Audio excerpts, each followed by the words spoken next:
Assalamualaikum. Hello guys. So, day. Kuan ba ka ng napadaan ako dito sa park. Tapos, nakita ko itong mga nagzumba siguro sila, day.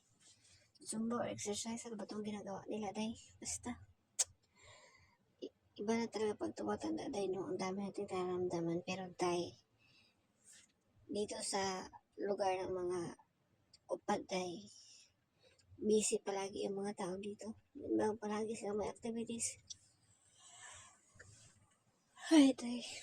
Inaantok pa ako, day. Gusto kong background music, yung mga songs good para hindi masyadong boring ba. Pero, ang hirap maghanap tayo ng mga song na hindi magka-copyright ba. Kasi mostly talaga sa mga ginagamit kong mga nagka-copyright siya.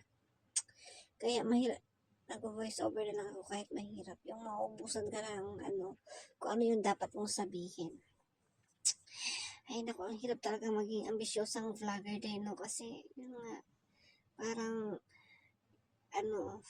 mahirap lalo na mag-voice over.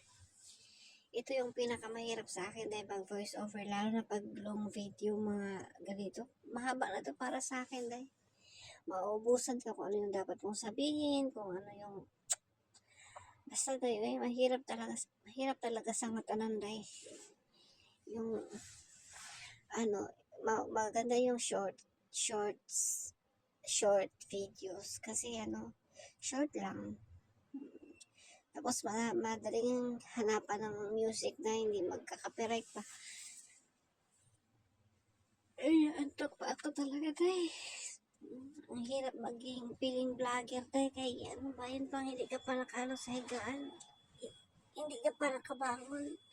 Mas unahin mo pang mag-voice over, or mag-edit, or mag-upload, or mag-post. Ay, nako, day. Pero siguro sa umpisa lang na yun, sa umpisa lang talaga mahirap. Pag matagal na, siguro okay na din. Masanay ka na din. Mahirap kasi yung ganito, yung pressure sa work, pressure sa personal life, pressure sa ito, kung ano yung dapat i-content. Ano ba ito? Alarm ko. Yung alarm ko, day, ay naku, pandamay talaga. Pandamay talaga yung alarm ko yung alarm tone ko. Ay na lang. Ang haba tayo. Malapit na matapos tayo. Malapit na matapos ang aking voice over. So, ganito dahil pag day off dito sa pag day off sa Hong Kong, ganito talaga yung ginagawa dahil naghanap sila ng mga kung ano-anong activities nila. Kagaya ko, mga helper din sila. So, day off namin to Sunday. Kaya yun. Hindi ka man problema dahil kung saan ka magtambay dito kasi may mga park, may mga masisilungan, tapos may CR na rin, may tubig na rin sa park nila na naiinom. So, hindi talaga siya mahirap tayo. Lakad-lakad ka lang, mag-enjoy ka na. Di ba? Bye, guys. Thank you.